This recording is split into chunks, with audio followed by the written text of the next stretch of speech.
Halo sahabat, selamat datang kembali di channel Suksespedia.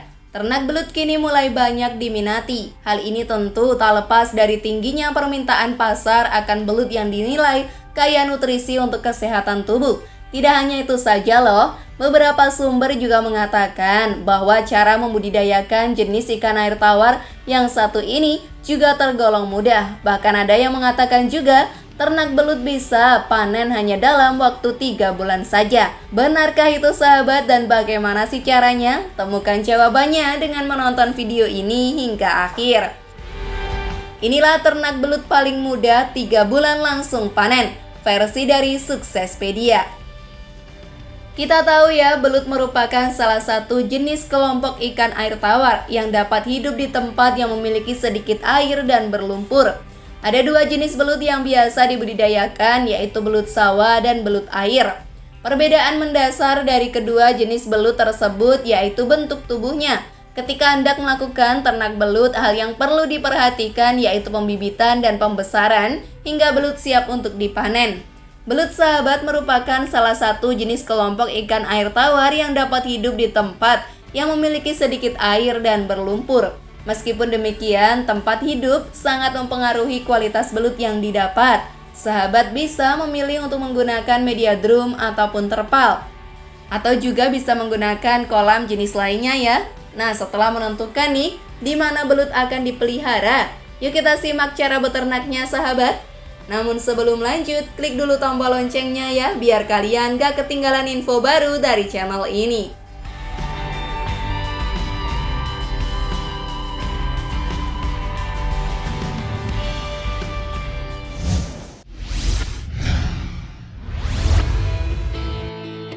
Memilih bibit belut.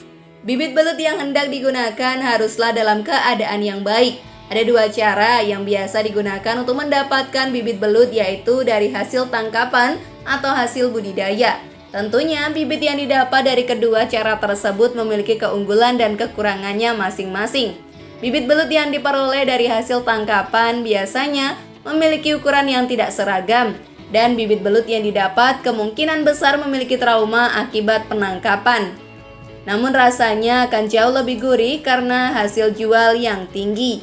Beda halnya dengan bibit hasil budidaya yang memiliki harga jual lebih rendah meskipun memiliki daya tumbuh yang relatif sama dan seragam. Bibit hasil budidaya ini didapat dari pemijahan alami antara belut jantan dan betina, sehingga menghasilkan ukuran bibit yang lebih seragam dan kontinuitasnya pun terjamin.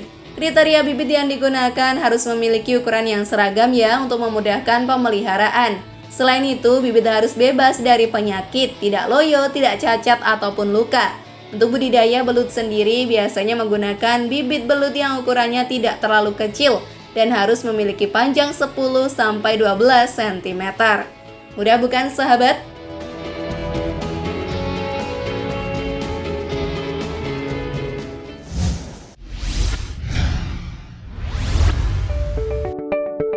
Menyiapkan kolam yang akan digunakan. Ada banyak sekali jenis kolam budidaya yang dapat digunakan, baik itu kolam permanen maupun kolam semi permanen. Karena keunggulan yang dimilikinya, kolam permanen khususnya kolam semen banyak diminati oleh peternak belut. Selain umur ekonomisnya yang relatif lebih lama, kolam yang terbuat dari tembok pastinya jauh lebih kuat dan kokoh. Ketika hendak melakukan budidaya di kolam tembok, tentunya bentuk dan luas kolam harus disesuaikan dengan kebutuhan dan keadaan ruangan. Tembok yang dibuat bisa memiliki tinggi 1-1,25 meter. Dengan adanya pipa besar sebagai lubang pengeluaran untuk memudahkan penggantian media tumbuh. Jika kolam tembok yang digunakan masih dalam keadaan baru sahabat, sebaiknya kolam terlebih dahulu dikeringkan selama beberapa minggu sebelum digunakan.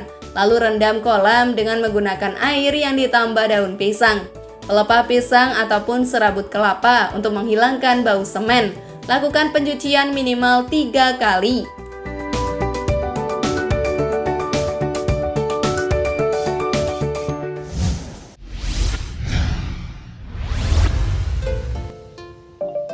Menyiapkan media tumbuh.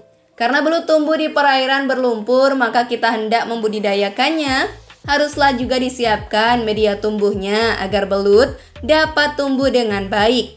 Media tumbuh dapat dibuat dari campuran lumpur sawah, humus, kompos, pupuk kandang, dedak, pelepah pisang, jerami padi, sekam padi, tanaman air, dan juga mikroba dekomposer. Letakkan jerami padi yang telah dirajang di dasar kolam yang sebelumnya telah dibersihkan dan dikeringkan. Jerami yang diletakkan di dasar kolam haruslah setebal kurang lebih 20 cm. Di atas lapisan jerami padi, letakkan pelepah pisang yang telah dirajang. Kemudian masukkan campuran kompos, pupuk kandang, serta humus setebal 20-25 cm. Lapisan media tumbuh yang telah disiapkan tadi disiram dengan mikroba dekomposer, misalnya larutan EM4.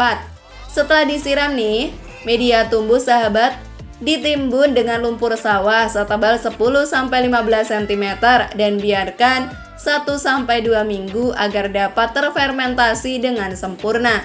Untuk membersihkan racun, alirkan air bersih ke dalam media tumbuh selama 3-4 hari ya. Genangi media tumbuh menggunakan air bersih dengan kedalaman air 5 cm dari permukaan. Media tumbuh yang akan didapatkan setebal kurang lebih 60 cm.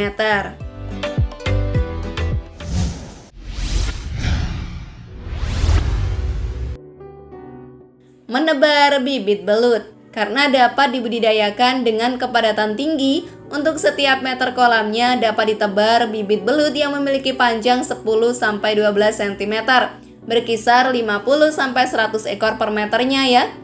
Penebaran bibit dilakukan pada pagi atau sore hari agar bibit yang ditebar tidak stres. Bibit belut hasil tangkapan harus dikarantina terlebih dahulu selama 1-2 hari di air bersih yang mengalir. Saat bibit sudah di dalam kolam, aturlah sirkulasi air agar tidak terlalu deras. Selain itu, kedalaman air juga perlu diatur karena dapat mempengaruhi belut yang dihasilkan. Jika terlalu dalam, belut yang dihasilkan akan lebih kurus karena belut akan lebih banyak bergerak ketika hendak mengambil oksigen dari permukaan. Siap melakukannya, sahabat?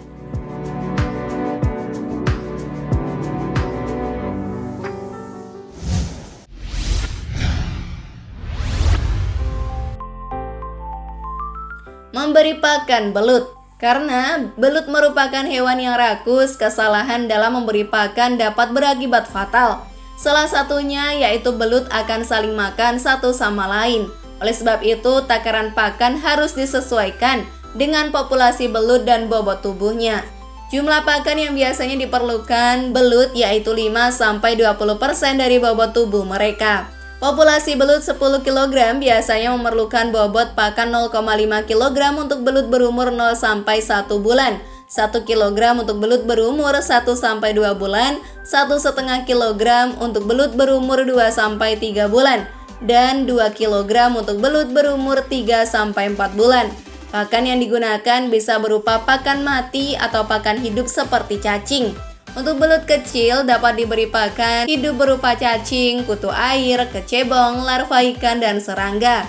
Pakan hidup berupa katak, ikan, serangga, bekicot, keong, ataupun belatung dapat diberikan kepada belut yang telah dewasa. Pemberian pakan dapat dilakukan 3 kali sehari ya, pada saat sore ataupun malam hari. Pelet, ikan ruca, bangkai cacing, cincangan bekicot atau cincangan kepiting yuyu merupakan beberapa jenis pakan mati yang dapat diberikan kepada belut. Sebelum diberikan ke belut pakan mati, sebaiknya pakan mati direbus terlebih dahulu. Pemberian pakan dapat dilakukan 1-2 kali setiap hari pada sore dan malam hari.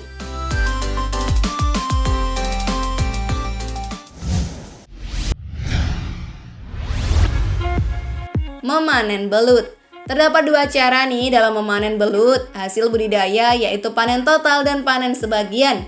Untuk panen sebagian, sahabat, belut kecil akan dipisahkan dari belut dewasa yang dipanen untuk dipelihara kembali. Sedangkan pemanenan total dilakukan pada budidaya belut intensif, sehingga menghasilkan belut dengan ukuran yang lebih seragam. Tidak ada ketentuan khusus ya mengenai ukuran belut yang siap untuk dikonsumsi. Namun biasanya belut yang akan dijual di pasar domestik akan dipelihara 3 bulan dan belut yang dijual di pasar ekspor akan dipelihara 3-6 bulan, terhitung sejak bibit ditebar. Hal ini dikarenakan belut yang dijual di pasar ekspor menghendaki belut dengan ukuran besar. Maka jika tidak diekspor, 3 bulan saja sudah cukup ya, sahabat bisa memanennya.